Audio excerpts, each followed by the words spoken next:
नमस्कार, आपण पाहताय SR24 न्यूज। मुळा धरणातील बोट बंद पडल्यानं 3 गावाचा संपर्क तुटला। जीव धोक्यात घालून छोट्या बोटीतून ग्रामस्थांचा प्रवास। जांभळी, जांभूळबन, वावरत गावांचा प्रश्न गंभीर। पालकमंत्र्यांनी लक्ष घालण्याची नागरिकांची मागणी। राहुरी तालुक्यातील जांभळी येथे मुळा धरणातील प्रवासी वाहतूक करणारी यांत्रिक बोट गेल्या 5 दिवसांपासून गिअर बॉक्स खराब झाल्यानं बंद पडली असून त्यामुळे दुर्गम भाग म्हणून ओळखल्या जाणाऱ्या जांभळी, जांभूळबन आणि वावरत या गावांचा तालुक्याशी संपर्क तुटल्याची गंभीर परिस्थिती निर्माण झाली। यामुळे नागरिकांचं दैनंदिन जीवन विस्कळीत झालं असून प्रशासनाविरोधात तीव्र नाराजी व्यक्त होत आहे। या भागातील नागरिकांना शिक्षण, आरोग्य, बाजारपेठ, शासकीय कामकाज तसेच अत्यावश्यक सेवांसाठी मुळा धरणातून बोटीच्या सहाय्याने प्रवास करावा लागतो। मात्र सध्या यांत्रिक बोट बंद पडल्यानं ग्रामस्थांना मोठ्या अडचणींचा सामना करावा लागत आहे।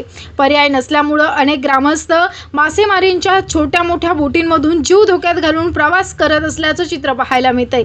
गावकऱ्यांच्या म्हणण्यानुसार सध्या वापरात असलेली बोट अत्यंत जुनी झाली असून ती वारंवार नादुरुस्त होत असते। त्यामुळे प्रत्येक वेळी प्रवाशांचे हाल होत असून भविष्यात मोठी दुर्घटना घडण्याची भीती व्यक्त केली जात आहे। सन 2001 मध्ये याच परिसरात झालेल्या बोट दुर्घटनेमध्ये अनेक प्रवाशांना जीव गमवावा लागला होता। या दुर्घटनेची आठवण अजूनही ग्रामस्थांच्या मनात ताजी असून तशी घटना पुन्हा घडू नये अशी मागणी नागरिकांकडून होत आहे। या भागातील वाढती लोकसंख्या आणि प्रवाशांची संख्या लक्षात घेता मोठी सुरक्षित आणि आधुनिक बोट उपलब्ध करून देणं अत्यंत आवश्यक झालं असल्याचं ग्रामस्थांनी सांगितलं।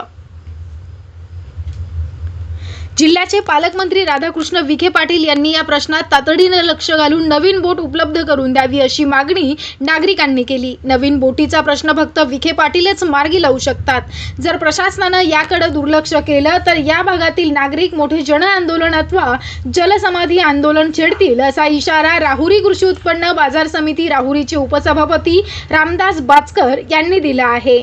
SR24 न्यूज करिता रमेश खेमनरसह सोमनाथ वाघ, राहुरी।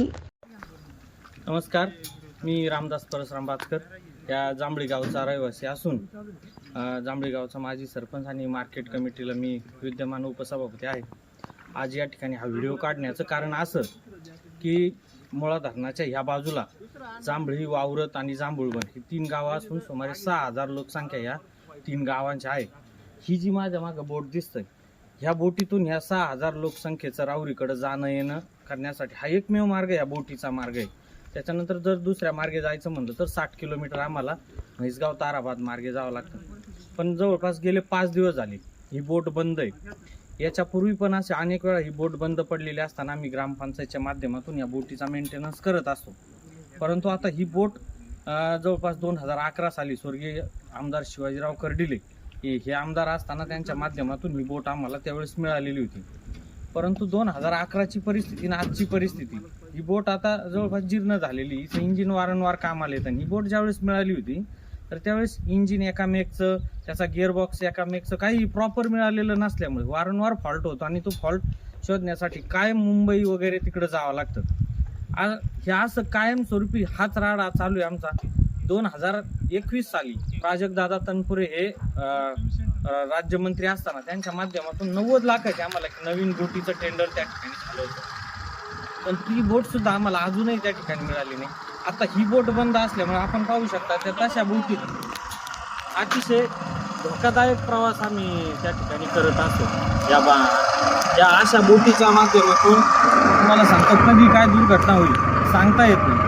परंतु जुन्या काळी जसं म्हणायचे कोणतं मोठं काम करायचं असलं बळी द्यायचा, जर शासनाला जर तसंच या ठिकाणी पूल करण्यासाठी किंवा बोट आम्हाला नवीन बोट देण्यासाठी जर बळीच पाहिजे असेल तर निश्चितच आमच्या वावरत जांभळीकर असतील, जांभूळबनकर निश्चितच या ठिकाणी जलसमाधी आंदोलन करून बळी पण देऊ। पण आमचं मोठं म्हणणं आहे या ठिकाणी की आमच्यासाठी ताबडतोब ती नवीन बोट त्या ठिकाणी आली पाहिजे। तुम्हाला काय धरणातला गाळ काढायचा तो काढा, वाळू काढायची ती काढा, पण इकडे गाळात फसलेल्या आमच्या 6000 लोकांना गाळातून काढण्यासाठी कृपया आधी आम्हाला बोट देण्याचं काम त्या ठिकाणी करावं। या ठिकाणी माझी जांभळी, वावरत, जांभूळबनकरांच्या वतीने या आमच्या तालुक्याचे आमदार आदरणीय अक्षयदादा कर्डिले असतील, आपल्या राज्याचे मंत्री आणि जिल्ह्याचे आदरणीय पालकमंत्री राधाकृष्ण विखे साहेब यांना तर माझी विशेष विनंती, कारण त्यांच्याकडे जलसंपदा खातं सुद्धा असून आणि जिल्ह्याचे पालकमंत्री पण आहेत, त्यांनी आमची हाल अपेष्टा बघून किमान आम्हाला लवकरात लवकर 2-3 दिवसामध्ये या लॉन्चची याच्यात दुरुस्ती करण्यासाठी असेल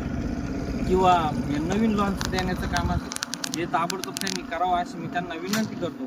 पुलाचा प्रस्ताव पडून जवळपास 5-6 वर्ष त्या ठिकाणी वाया गेले, अजूनही आमच्याकडे कोणी लक्ष द्यायला तयार नाही. म्हणून पुन्हा एकदा मी या 3ही गावाच्या वतीने विनंती करतो, या आमच्या भागातील जे काही बाकीचे लोक असतील त्या सगळ्यांना विनंती करतो, हा व्हिडिओ आपण जास्तीत जास्त शेअर करून आम्ही वावरत जांभळी जांभूळ बनकर कसे रोज या अडचणींना सामोरं जातो याचा आपण त्या ठिकाणी नक्कीच विचार करावा आणि आम्हाला या समस्येतून बाहेर काढण्यासाठी शक्य तेवढी मदत कशी करता येईल याने त्याने आपापले कॉन्टॅक्ट वापरून निश्चितच वर आम्हाला मदत करावी अशी मी या ठिकाणी विनंती करतो. पुन्हा एकदा मी आपल्या राज्याचे मंत्री आणि जिल्ह्याचे पालकमंत्री आदरणीय राधाकृष्ण विखे पाटील साहेब यांना मी विनंती करतो की आपण याच्यात लक्ष घातल्याशिवाय निश्चित हे काम होणार नाही. प्राजक्तदादा तनपुरे असेल, अक्षयदादा कर्डिले असेल, हे दोघंही या ठिकाणी यांचे प्रयत्न चालू आहेत, पण ते प्रयत्न सध्या अपुरे पडतात. म्हणून आपण लवकरात लवकर आम्हाला हालापेष्टेतून बाहेर काढण्यासाठी या ठिकाणी नवीन लॉन्च त्या ठिकाणी द्यावी आणि हिची दुरुस्ती सुद्धा करण्यासाठी जिल्हा प्रशासनाला त्या ठिकाणी विनंती करावी. अन्यथा मग जलसमाधी आंदोलन करून आणि या ठिकाणी आम्हाला जीव दिल्याशिवाय पर्याय असणार नाही अशी सूचना मी या ठिकाणी प्रशासनाला देऊ इच्छितो. धन्यवाद.